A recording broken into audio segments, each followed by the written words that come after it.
Welcome to the Risk Wheelhouse, the podcast where we navigate the ever-changing seas of risk management and technology. Join your hosts, Ori Wellington and Sam Jones, as they steer you through the latest trends, insights, and strategies shaping the future of integrated risk management. Ready to chart a course towards success? Hop aboard and let's set sail into today's deep dive. Ever get tempted by the cheaper alternative? You know, like when you see those off-brand headphones and they look almost exactly like the really expensive ones. Yeah. So you think, oh, I'm going to save some money. You feel pretty good about it. Mm-hmm. Right. For a minute. Yeah, for a minute. Until a week later, they just fall apart. Exactly. And then you realize that, saving a few bucks up front actually costs you more in the long run. And that's kind of what we're going to be looking at today because, well, you're here, you're listening, you want to be in the know, you want to understand all these big tech changes, but honestly, keeping up with it all, it's a job in itself. So today, we're diving into something called distilled AI. And these are basically slimmed down versions of those huge AI models we keep hearing about. Less power hungry, a little bit more efficient. And a lot of the big players, both big tech and startups, they're really excited about this. Lower cost, more access. Right. But just like those tempting cheaper alternatives, you got to wonder, are there some hidden downsides? Something lurking beneath the surface. Right. Yeah, that's always the question, isn't it? I mean, on the face of it, distilled AI does seem pretty compelling. You get all the intelligence of a giant AI, but it's all packed into this smaller, much more efficient package. Right. It's imagine you have a brain that needs a whole server farm just to function, and then suddenly you can shrink it down to something that can run on a regular computer. Heck, maybe even your phone. Right. That kind of opens things up, right? It lets smaller companies actually get into the AI game. And it could mean that AI becomes much more common in just everyday technology. So yeah, all the excitement is definitely about those cost savings and that increased accessibility. Yeah, everyone's focusing on the good stuff right now. But, a lot of our sources, especially John Wheeler's analysis, they suggest we need to take a closer look. He talks about this potential minefield of problems, like the risk of actually making existing AI biases even stronger, or these smaller models just not being as accurate. And then there's some really complicated legal issues, too. Yeah. So what we're really trying to understand today, and what we want to help you understand, is this distilled AI trend a smart shortcut, or is it like a trap waiting to spring? I like that analogy. So to really get a handle on this, we need to understand how this distillation actually happens. Okay, imagine you have a professor, right? A really knowledgeable professor, but one who sometimes goes off on tangents. Okay, yeah. So think of the big original AI model as that professor, just full of information. And distillation is the process where a smaller student model picks up just the key takeaways, the core knowledge, by just observing the professor's outputs. Yeah, so the student model learns to mimic the important stuff, but it doesn't need all those resources or that same exhaustive training. That makes the student model much more efficient and much cheaper to run. Okay, I'm starting to get it. But one thing that keeps coming up in our research is this sense of really aggressive competition in the AI world. There are these whispers about developers pushing the boundaries, maybe even using data from these huge proprietary AI models in ways that are, a bit questionable just to get ahead. Yeah, that's a really key part of the current AI landscape, The race to create more efficient, more powerful AI quickly has created a fiercely competitive environment. And as our sources indicate, that urgency has led to some allegations of, shall we say, less than ideal data sourcing practices. And this, of course, brings the whole issue of regulation into sharp focus. Right. Who actually owns the knowledge within these AI models, the whole intellectual property aspect. And then how can data be legally used across different countries? It's a very fluid, very contentious area, legally speaking. Absolutely. And, this brings a specific company to mind, DeepSeek. Right. They're highlighted as a prime example of just how disruptive this whole distilled AI thing can be. They're based in China, and they've really emerged as a major challenger. And apparently, they made some huge leaps by building on open source systems from Meta and Alibaba. What's really striking about DeepSeek is the speed at which they managed to close the performance gap with some of the leading, much larger AI models. By taking advantage of this openly available infrastructure and using these distillation techniques, they reportedly got incredibly close to, and in some cases even matched, the capabilities of these teacher models. And that really sent shockwaves through the industry. Yeah, I remember reading about that. In fact, one of the analyses we looked at mentioned a temporary nosedive in the stock prices of some major U.S. AI companies. Wow. That's a pretty clear signal of the impact, right? And then you have those claims from OpenAI and Microsoft. They're suggesting that DeepSeek might have actually used outputs from their GPT-4 model without permission to refine their own AI. Yeah, that's a pretty serious accusation. It is. And while DeepSeek hasn't directly addressed these allegations, the Harvard Law perspective, we examine places this whole situation in a broader context. They call it a global fight for technological supremacy. In a world where data isn't confined by borders, where you have these porous data boundaries, companies can potentially accelerate their AI development by essentially learning from the advancements of others through distillation. And this rapid progress can easily outpace the existing legal and regulatory structures. So we've seen the enticing side of distilled AI, the lower cost, the wider availability, but now let's really dig into those potential hidden hazards. The first one that jumps out is this idea of amplified bias. How can making an AI smaller actually make its biases worse? It seems counterintuitive. It might seem that way, but think of it like this. When a student model is learning from a teacher, it's trying to pick up the most important patterns. If the teacher model, because of the data it was trained on, has certain biases, let's say, in how it evaluates resumes or how it responds to customer service inquiries, the distillation process can actually make those biases more concentrated in the student model.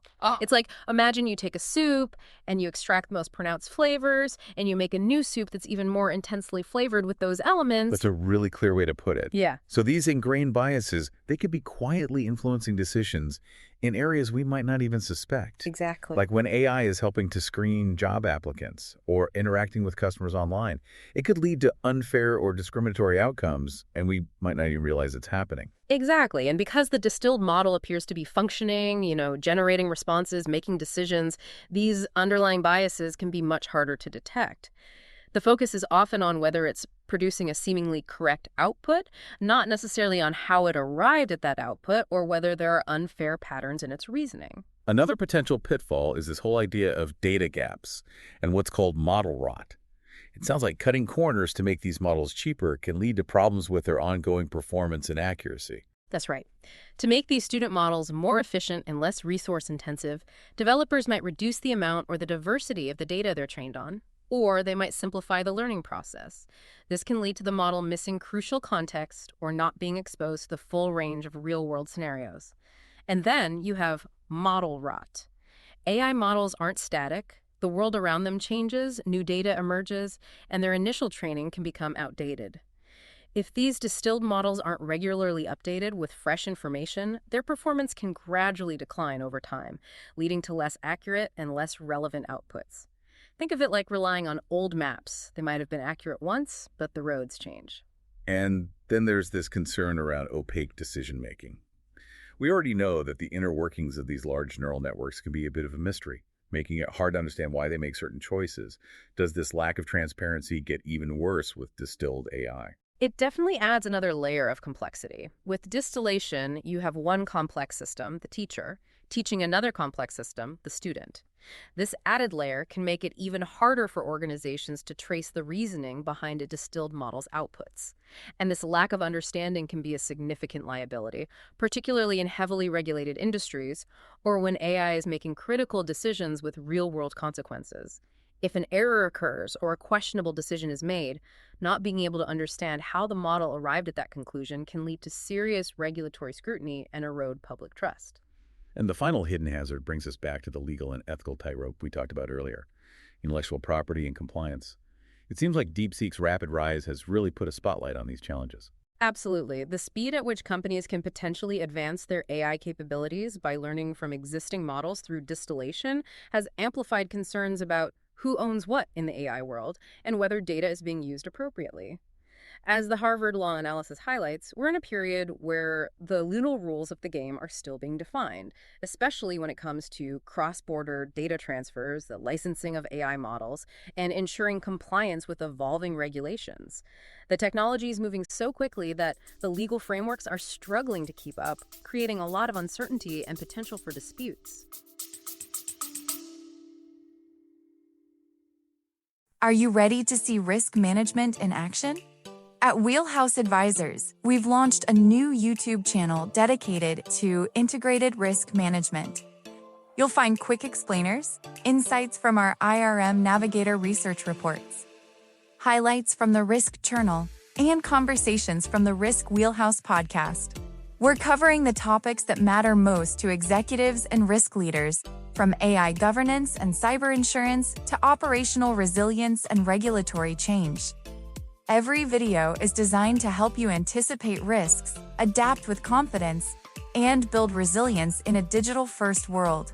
In our first video, we explain how ISO 42001, the EU AI Act, and the NIST AI Risk Management Framework can work together as a unified playbook for AI risk.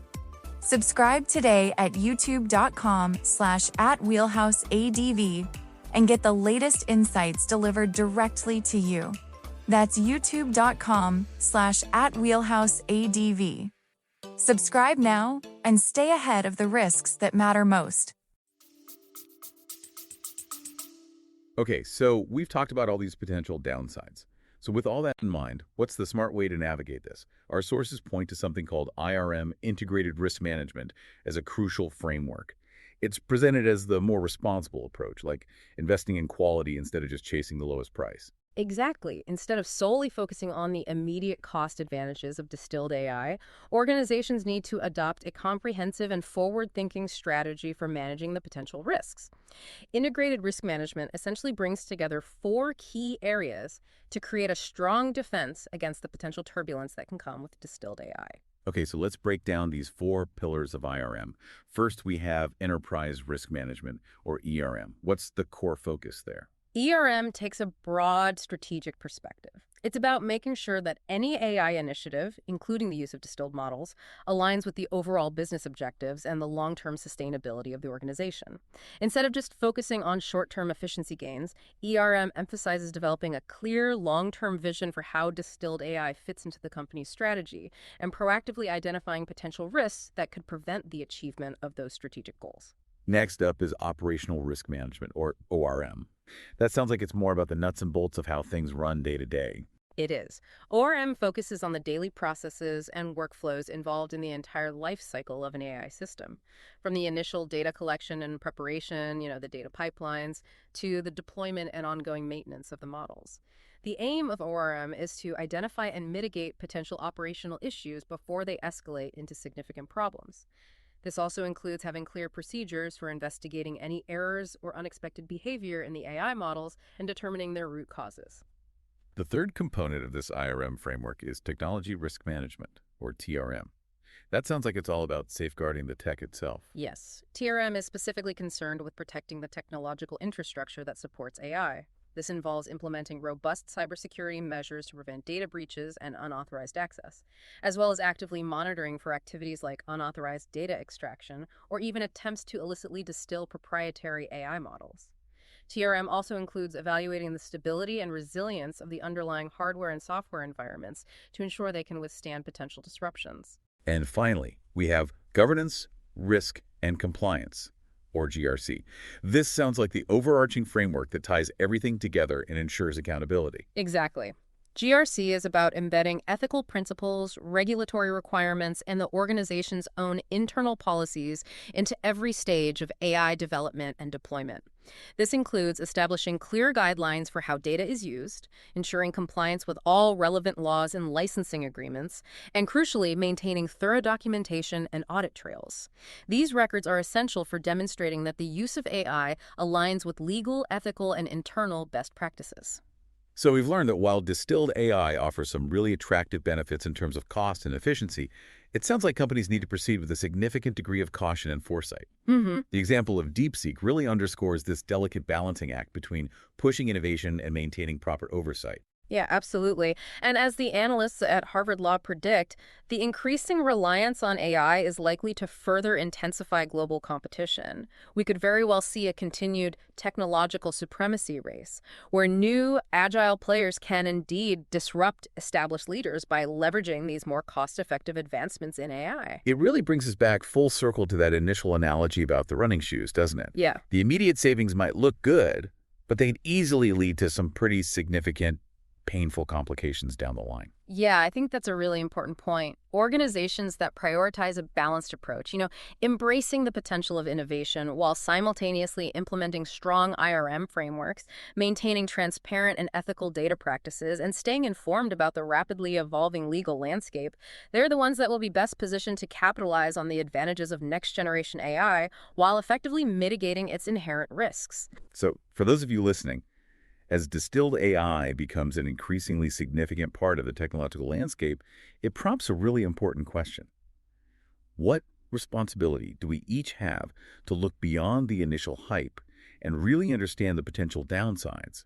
And how can we encourage a more responsible and ethical path forward for the development and deployment of these powerful technologies? Yeah, that's something we should all be thinking about. We need to move beyond just being consumers of technology and become more informed and critical thinkers about its broader implications. And John A. Wheeler, whose analysis we've drawn upon today, he brings a wealth of experience in this area. As the founder and CEO of Wheelhouse Advisors, he focuses on helping organizations navigate these complex issues of integrated risk management. Right. His expertise really highlights the importance of looking beyond the surface-level benefits and carefully considering the potential hidden costs. It makes you think about all the tech deals and shortcuts we encounter, doesn't it? Whether it's a new AI-powered app, a cheaper cloud service, or even just how we interact with AI in our daily lives. Right. Maybe taking a moment to consider what's happening under the hood is something we should all be doing a bit more of. I think that's a good takeaway for everyone. Absolutely. All right, well, thanks so much for joining us for this deep dive. It's been a pleasure. And we'll see you next time. See you then. That wraps up another episode of the Risk Wheelhouse. Thank you for spending time with us at Wheelhouse Advisors today. We hope you found the conversation insightful and actionable for your organization's risk strategies. Don't forget to subscribe on your favorite podcast platform, whether it's Apple Podcasts, Spotify, or Amazon Music. If you're looking for more in-depth analysis and thought leadership on risk technology, be sure to visit the Risk Tech Journal at therisktechjournal.com. It's your go-to source for comprehensive articles, expert interviews, and the latest trends shaping the industry. Subscribe today to stay informed. For any inquiries or feedback, please contact us directly at info@wheelhouseadvisors.com, or feel free to connect with us on LinkedIn and x.com and share your thoughts or suggestions for future topics. Visit wheelhouseadvisors.com for more information and resources. Thanks again for joining us. Until next time, navigate wisely.